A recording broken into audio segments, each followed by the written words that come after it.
She walked past security like she still belonged there. Didn't show ID, didn't give a name, just placed one hand on the scanner, and the system froze for exactly 3 seconds. Enough time for every screen to blink twice. Enough for a sergeant at the far desk to stop mid-sentence. And enough for General Arlen to whisper one word. That can't be live. Because that handprint was tied to a name that had been deactivated, delisted, declared buried beneath Precursor Ridge. 12 years ago. No body, no report. Just a call sign sealed behind a tear-gray lock, Valkcon 1. No rank, no birth record. Just a trace signature that used to trigger satellite realignment protocols. And now she was standing in the lobby of Dryfall Base, unarmed, unannounced. And every camera tracking her had just shut off. Who sent her? No one. Then why is she here? Same reason she always was. She saw something the rest of us didn't. Where is she? The general's voice cut through Bay 12 like a blade. Engines were spinning. Crews were strapped in. Clearance lights strobed across the deck in a steady pulse of readiness. And yet no one moved. Because the roster was wrong. And the one person who wasn't supposed to be here was the only one the general trusted to fly this mission. No rank pulled, no explanation offered. Just silence until she walked up the ramp without a word. At Fort Darien. The day's roster had gone live at 0530. 2 transport teams, 1 aerial recon unit, 1 heavy strike escort, all green lit, accounted for except one name, Kaela Thorne. She wasn't listed. Her file showed standby, non-essential, so she stayed where non-essentials stayed off the deck. No protest, no call. The designation stung. But Thorne had learned the hard way not to question decisions that didn't make sense on paper. She'd served long enough to know military bureaucracy often lagged behind operational reality. While the others suited up for Operation Bright Coil, she was in the comms shed behind Bay 12, recalibrating a headset with a fractured input line. The work was quiet, necessary, unseen. She adjusted frequency filters, tested low-band clarity, simple things that kept crews alive but never made the report. It should have been routine until the rotors stopped, mid-spin. And someone yelled. The silence hit like a detonation. Rotors don't stop mid-startup, not unless something critical just failed. Colonel Teague Marin burst onto the deck, eyes scanning. Someone stop that ramp. His voice had urgency, the kind that makes people freeze mid-stride. Crew chief stiffened. Techs paused mid-check. But before anyone moved, another figure stepped onto the command transport ramp. No headset, no clipboard, just presence. General Miles Raddick. He never came to the flight line unless something was broken at the top. He didn't look at the aircraft. He didn't speak to the deck chief. He just said it again. Where is she? The hangar froze. Every person there understood he meant someone specific. Someone who wasn't supposed to matter today, but suddenly did. Who? Sir Master Sergeant Corwin Beck asked the question everyone else was afraid to voice. Raddick's jaw barely moved. You know damn well who I mean. A pause. Then, where is Warrant Officer Thorne? The name hit with weight. Weight that rank alone couldn't carry. Kaela Thorne wasn't just another pilot. She was the one the general called when plans broke. A pilot checked the manifest. She's not listed on any. I didn't ask for a list. Raddick cut him off. I asked for her. And suddenly, every crew member on that deck knew the mission hadn't even started. And already. The roster didn't matter. Rosters reflected decisions made hours, sometimes days before launch. But missions didn't always wait for updated paperwork. And no one in Bay 12 was confused anymore. They were witnessing something rare. A general publicly overriding command structure. Calling for someone who wasn't even on the manifest, but whose absence had just made everything feel incomplete. Kaela Thorne's reputation didn't live in files or briefings. It lived in the space between what was recorded, and what was remembered. She flew missions that didn't officially exist, solved problems no one wanted documented, brought people home from places that had already been crossed off. And because she operated outside the neat order of routine logistics. You couldn't find her by looking at a duty chart. You had to know where quiet competence goes when it isn't required. And today, that's exactly what the mission needed. There's a moment in military rhythm where everything stalls not because something's broken, but because someone still hasn't arrived. This was that moment, if you've ever felt that silence type. The sky held its breath below. Word moved fast. Within 3 minutes, someone broke into a sprint down the compound spine, heading straight for the comms tent tucked behind a row of prefab housing units. Emergency protocol existed for tracking down misplaced personnel, but this wasn't routine. This was personal, urgent, directed. Kaela was still adjusting a ground antenna cable, fine-tuning signal resolution across multi-band spectrums. Her fingers moved with trained precision.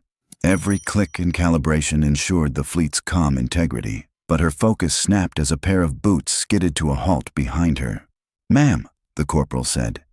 Breath caught. "You're being requested by General Radek, personally."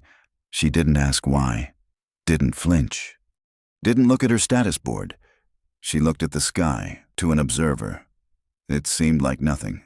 But Thorne was reading the upper airflow, assessing visibility, pressure shift, crosswind drag.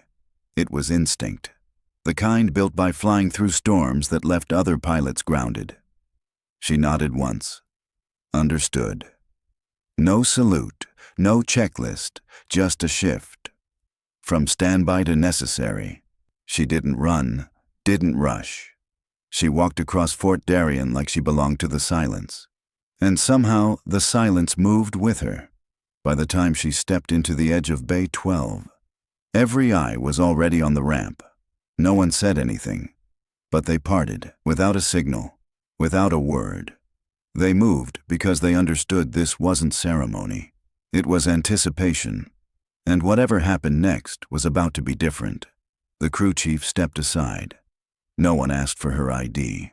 Sart Adrian Vask had flown with her too many times for that. Her face was clearance. General Radek met her halfway. No salute, just a small, matte black envelope. Standard ops carried colored seals. This one didn't. The exchange was fast, professional, but his eyes said something else, like a puzzle had just locked into place. She opened it, read, nodded. No reaction, no visible shift. But anyone watching closely would have noticed her hand stopped moving. Her breath didn't. "You're cleared to command Vanguard 2, he said. "It's your mission now. No paperwork, no formal override, just trust issued on the tarmac." That aircraft was the lead bird for deep field extractions. Its command seat wasn't handed out in hangar conversations, which is why Lieutenant Sean Dietrich stepped forward. "Sir, with respect, we already have a lead. It wasn't insolence. It was structure talking, chain of command, assigned protocol, logged orders." Radek raised a hand, calm. "Absolute. Lieutenant, there are missions you prepare for." His voice dropped. "And missions you give to the one person who's come back from worse." The hangar stilled again. Not because of rank, but because of what wasn't said. Missions that didn't exist. Losses no one reported. Names no longer spoken. No more questions followed. Kaela walked the ramp, stepped into the seat that had no nameplate but everyone knew belonged to her. She didn't scan the cockpit, didn't reset defaults. She'd flown this exact config before, just not on record. From the ground, her posture looked casual, but something changed in the air. The deck chief stepped back. A tech dropped his headset mid-adjustment, because everyone watching understood this wasn't a handoff. This was a shift in orbit. The engines wound, rotors lifted, and Vanguard 2 rose like it knew who was flying. The takeoff was clean, too clean, no turbulence, no vibration, just a departure no one dared interrupt. Back on the tarmac. Even the cynics stayed quiet. Because something routine had just become something else. This wasn't standard anymore. This was personal. The mission was tagged Recon Exfil Hybrid. But that label didn't tell the whole story. 2 squads, Both had gone dark near Gravenfold Ridge, a tactical dead zone. Unconfirmed terrain hazards, unreliable comms, no drone feed, no heat return. 3 search birds had gone up in the last 18 hours. 3 returned empty. Topography was folding signals. Even satellite flyovers couldn't see through the cliff-line distortion. Something was out there, but no one could name it until now. 10 minutes later, they touched down silent, unseen. The landing was textbook below radar, off-grid, and executed so cleanly it made every sensor on the ridgeline irrelevant. Nothing pinged, not a whisper in the ether, just rotors brushing canyon dust like a breath that never wanted to be heard. On the ground, the missing units were exactly where Kira had said they'd be, pinned, cut off, tired eyes watching skies they'd already stopped believing in. But the sound came low, not from above, not from behind, straight through the blind zone no one else had dared to fly. She didn't announce her arrival. She didn't need to. They had 3 minutes. That was all the plan gave. But the plan was exact, blocking the escape line above, narrowing visibility from hostile nests, and slipping under thermal scopes with heat signatures calibrated just below detection thresholds. The math was hers. So was the instinct. No warning, no counterfire, no scramble from enemy positions, because they never knew she was there. And when the lift kicked in, it was like clockwork. 1, 2, all in. Rotors spun up again, slicing through canyon wind without echo. The valley stayed quiet. It wasn't that the enemy missed them, it's that they never even saw the pieces move. The rescued team sat stunned, not at being saved, at how it was done. 3 missions before had failed. This one was over before their watches ticked twice. Not a single flare, not a single trace. It was surgical.